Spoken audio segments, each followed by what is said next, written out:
nine, eight, seven, six, five, four, three, two, one, zero. Assalamualaikum warahmatullahi wabarakatuh. Perkenalkan, kami mahasiswa dari Universitas Lampung, Prodi D3 Akuntansi. Video ini kami buat untuk memenuhi tugas mata kuliah kewirausahaan, yaitu mewawancarai seorang wirausahawan tentang bisnisnya dalam masa pandemi seperti sekarang ini. Kelompok kami beranggotakan 4 orang, yaitu saya, Hifyatul Hairiyah, NPM 1901061025, dan ketiga rekan saya. Nama saya Eliana Sofiani, NPM 1901061037. Nama saya Indah Priza Putri Azad, NPM 1901061012. Saya Rosa Marlina, NPM 1901061016. Langsung aja kita mulai wawancaranya. Bisa kakak perkenalkan diri terlebih dahulu dan profil dari bisnis yang sedang dijalankan. Assalamualaikum warahmatullahi wabarakatuh. Salam kenal teman-teman. Nama saya Endo Supriyatna. Background saya sebagai pengusaha, baik itu pengusaha kuliner, properti, dan bisnis yang saya kerjakan. Jadi Kak Endang ini sudah menjalankan beberapa bisnisnya di usia beliau yang masih muda. Tentunya hal tersebut bisa dijadikan motivasi untuk kita sebagai mahasiswa. Nah, seperti yang kita ketahui, semenjak adanya COVID-19 di Indonesia, banyak sekali dampak buruk yang dihadapi. Salah satunya yaitu di bidang perekonomian. Jadi, bagaimana sih menurut kakak tips untuk menghadapi kelesuan dalam bisnis di masa pandemi seperti sekarang ini? Tip pertama, Anda harus inovasi, teman-teman. Kalau apapun bisnis Anda, kalau Anda tidak inovasi, Anda akan hilang dan otomatis Anda akan bangkrut. Makanya yang harus Anda kedepankan adalah inovasi. Kasih nilai tambah bisnis Anda supaya bisnis Anda tetap berjalan. Jadi poin yang paling penting yaitu bagaimana cara kita berinovasi dengan bisnis yang sedang dijalankan. Selanjutnya, hal apa yang kakak lakukan untuk memangkas anggaran biaya?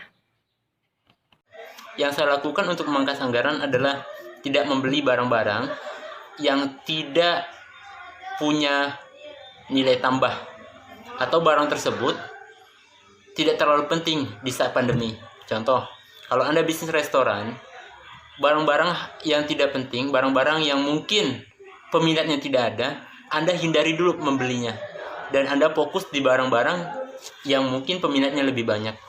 Anda fokus ke sana, guyurkan dana kebanyak di sana, dan Anda bisa survive walaupun di era pandemi. Saya akan bertanya kepada Kak Endang. Pandemi virus corona semakin meresahkan masyarakat nih Kak, dan korban pun mulai bertambah. Apalagi bisnis yang dijalani pun mulai terganggu.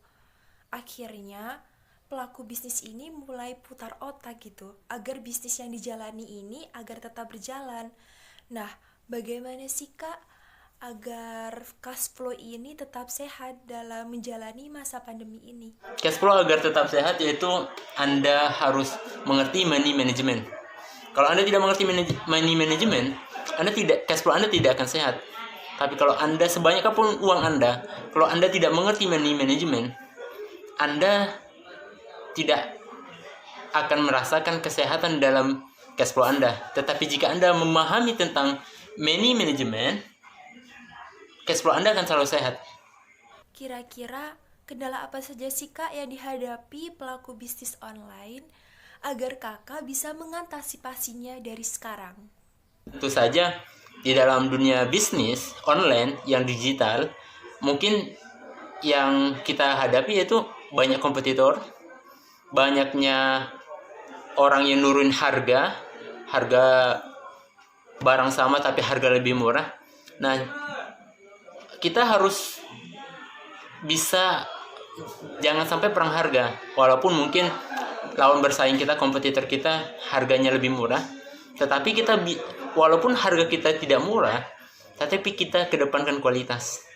Walaupun barangnya sama, kita kedepankan kualitas yang sering terjadi kendala di bisnis online yaitu perang harga. Maka dari itu hindari perang-perang harga. Strategi pemasaran apa sih Kak yang dijalani Kak Endang agar bisnis yang Kakak jalankan ini mampu bertahan dalam masa pandemi ini?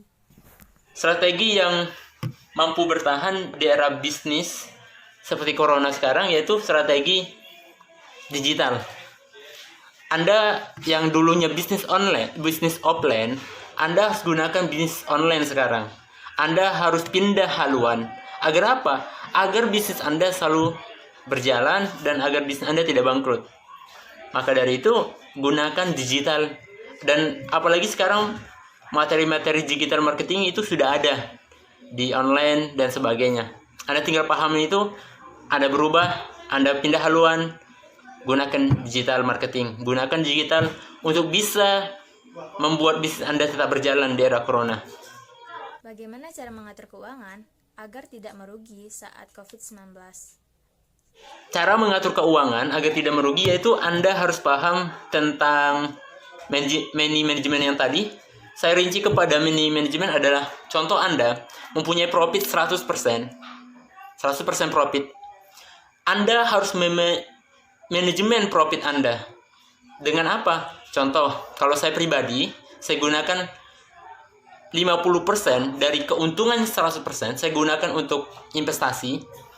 Lalu 20% saya gunakan untuk dana darurat dan 30% saya gunakan untuk kehidupan saya. Hal itu harus Anda minimalisir agar cash flow Anda selalu berjalan dan investasi harus berjalan. Kenapa perlu investasi di era corona, teman-teman? Investasi sangat penting. Di saat semua orang takut, Anda harus berani. Yang saya ambil dari salah satu mentor saya, orang-orang yang saya kagumi itu Warren Buffett. Dia bilang, jangan serakah di saat semua orang serakah. Takutlah di saat semua orang serakah, dan serakahlah di saat semua orang takut. Hal itu yang paling saya ambil, harus ambil risiko di saat semua orang takut. Apalagi di era pandemi, orang tidak mengambil risiko, Anda harus ambil risiko. Bagaimana cara mengelola usaha dalam masa pandemi COVID-19? Mengelola usaha dalam masa pandemi itu sangat sulit. Bahkan perusahaan sebesar Indofood itu bisa collapse di era pandemi kalau mereka tidak memahami strategi untuk bisnis di era pandemi. Intinya gini, sebagai pengusaha, Anda harus bisa mengubah atau mendisrupt perusahaan Anda.